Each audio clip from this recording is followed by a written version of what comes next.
What's up, guys? Nolan here, back from vacation, so back to the home setup here, and right in time for a flurry of news for Escape from Tarkov. We're going to focus on Tarkov today, but there are some updates for Gray Zone Warfare as well as Beautiful Light, which I'll cover at a later date, so stay tuned. Shameless plug on the Patreon, as BSG are going to be hosting a booth at TwitchCon again this year, and I will need help being able to go, so all proceeds from the Patreon will be going towards that for the next 4 months, because it's in September. I regularly post direct response videos and updates that I do not post anywhere else over there on Patreon, so if you're interested, link below. Thank you, guys. Now, the reason why I can't cover that Gray Zone Warfare and Beautiful Light stuff, let's say tomorrow, is because there is a TarkovTV tomorrow. BSG just confirmed that. Again, there will be a TarkovTV tomorrow at noon Eastern. What I'm hoping we get is the roadmap finally explaining what we will be getting for the rest of the year and when the next wipe is. And that's if it's the same level as the last two roadmaps, then it will tell us when the next two wipes are, as well as all the remaining features. What I think is possible here is they might even tell us something about full release. We're getting to that point here. That's some tinfoil hat speculation, Sons of Soon stuff, though. And in case you guys missed it, in case you guys haven't heard me talk about this before, it is my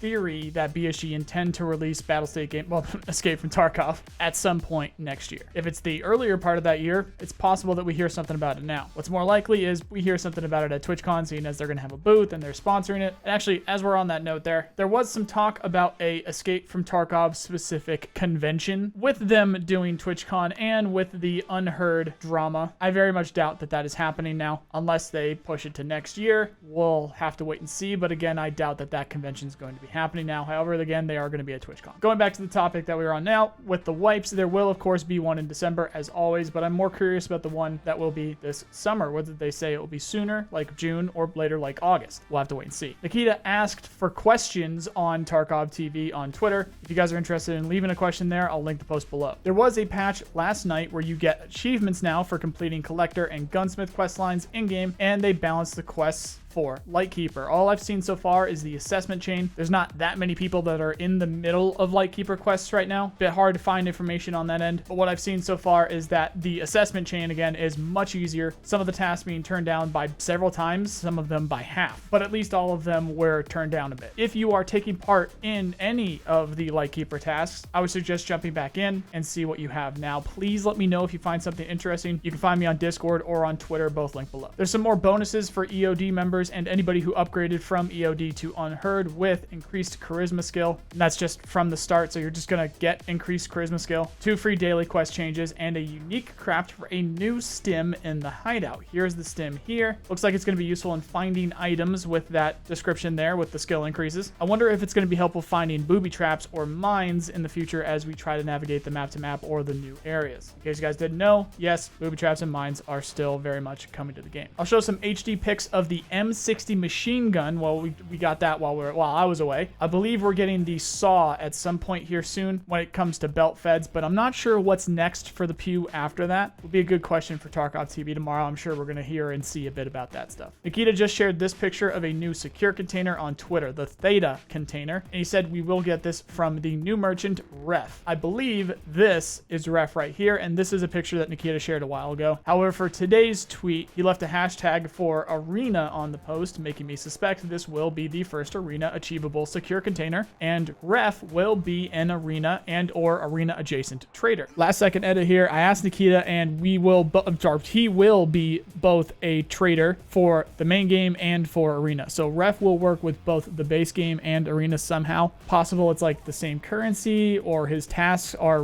Arena related. Again, we'll have to see what it ends up being, but that's direct from Nikita. Ref is going to be connected to both the base game and Arena, confirmed. On top of that, now that we know he is Arena connected, at least, I wonder if he'll sell loadouts cheaper or something. Let me know what you guys think. I've actually got some stuff to talk about for Arena, as I don't think it's dead, as definitely not as dead as everybody seems to put out there.